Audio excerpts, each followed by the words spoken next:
What is up, guys? I hope you guys enjoyed that intro. It's one of my favorite parts to do for these guides. But let's get to it. Today we're going to be talking about Shorekeeper, and we're going to be focusing on her kit, her echo build, weapon, and team compositions. So yeah, let's get to it. I'll have the timestamps in the comments down below. As you know, Shorekeeper is the second 5-star support hero that we get, apart from Marina. So she is a must pull for everybody, in my honest opinion. Now, Shorekeeper has a Forte circuit that needs 5 stacks to fill up. Using all 4 of her basics give the 5 stacks, since basic attack 3 gives you 2 by itself. Now, once you use the charge attack with the Forte full, she's going to pull enemies and all the butterflies will attack. It'll look like a mini black hole in the center of the attack that pulls the mobs in. Now, if you use the heavy attack while the stacks are not full, she's going to transform into a butterfly. While in the butterfly form, you see the Forte circuit fills up by itself, and you'll see these little orbs. These orbs turn into butterflies for the next heavy attack as well. She can remain in this form as long as she has energy, and she will also pick up anything automatically in the open world, which is super nice. As for her resonance skill, as soon as you activate it, it heals all party members, and if you auto attack right after, it'll start you at 2 stacks. We're also using the Fallacy Echo. Normally you just activate it, you don't have to hold it. If you do hold it, just know that you can use it with the butterfly, which is kind of funny.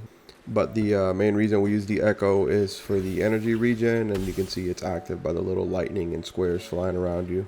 And as you'll see in a couple of seconds here, you'll see that my energy regen's at 255, and then as soon as it's over right now, we'll go back and you'll see it drop to 245. So that's why we use the Echo, and we just activate it. You don't hold it at all.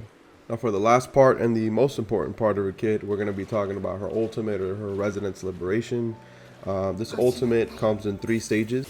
The first stage is called the Outer Stellar Realm. The second stage is going to be the Inner Stellar Realm, and then the final one, which is the 3rd stage, will be called the Supernal Stellar Realm. I would just color code them, guys. The first stage is blue, second stage is pink, and then the final stage is gold, and you'll see it'll have like matrix coding falling down on it. And I will go ahead and show you how big this area is, because where we're currently located at, you can't really grasp the size. So we're going to take a look here, fighting Jouet. You see how massive this circle is. So in the blue stage, he's going to continuously heal whatever characters out on the field. You swap stages by activating the intros. In the second stage, or the pink stage, you're going to get crit rate, which is 12.5%. And when you activate the intro again, to your main DPS.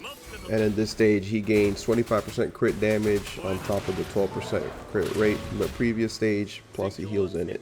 These are the current stats in the 3rd stage of the ult, and then as soon as the ult is finished, I will show you what they go back down to. Now, the entire ult lasts about 30 seconds. Towards the end, you can use Shorekeeper's intro, when she's going to do an enhanced version, which does a ton of damage, which looks like a butterfly. And as you can see here, Gion's stats are back to normal, as well as Shorekeeper's. Also, one more thing, if you use the super intro from Shorekeeper at the end of the 3rd stage, it will finish the ult. Now let's take a look at echoes and stats. So you want to build HP and energy regen.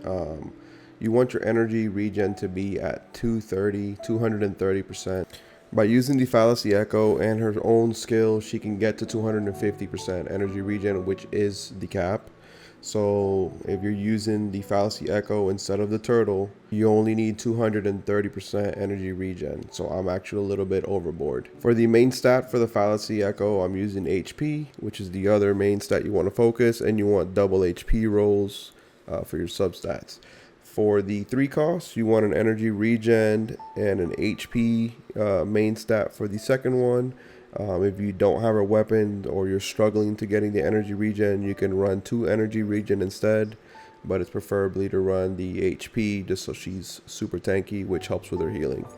And then these are the stats for my 1 cost here, triple HP with energy regen as well. So she's actually very easy to build in terms of echoes. Now let's take a look at her Forte here. There's only 2 main ones that you want to focus.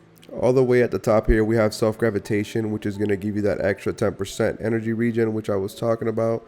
And if you have Rover, it gives them 10% energy regen as well. The second one you want to look at is right under it, called Life Entwined.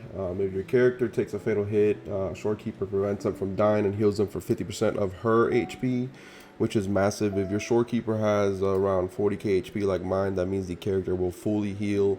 As for the rest of the skills down there, I would focus on Resonance Skill and Resonance Liberation and get them up to 6. Other than that, that's about it. Let's take a look at her resonance chain. I personally am trying to get her to R2, which gives the rest of the team a 40% increase. Overall, guys, is about a 10% increase in damage to your team as a whole. And then the third one just makes everything a lot smoother.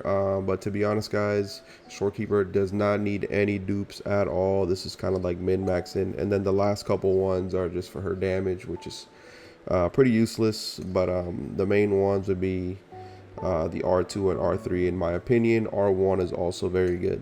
Now, if you're debating between pulling for R1 or R2 copies of her or the signature weapon, I would suggest to go for the copies of Shorekeeper instead of the signature weapon if you have the 4-star variation weapon, which also gives energy regen. It's not as much as her signature weapon, and it'll be a little bit harder to build the cap for the energy regen with echoes, but you'll get more damage out of her R1 and R2 than going for her weapon and copies of her weapons instead. Now at level 90, variation gives you about 51.8% energy regen compared to the signature weapon that gives you 77%. So you'll need about 20 to 25% more energy regen from your echoes, which can be achieved by running another energy regen 3 cost or having all of them with energy regen sub rolls. Now let's take a look at some team comps, and to be honest, guys, she's better at increasing damage for all your teams over Verena, but I would pick and choose on who to pair her up with. For example, with Jinchi, I still run Verena because of the coordinated attack, and she already does a ton of damage, so I'd rather run Shorekeeper with someone like Jian or Xiang Liao if you have him. I'm still running Kalkaro just because he's R5, but for my Shorekeeper, guys, I've been running her with Jian and Mortefi, and she's been insane.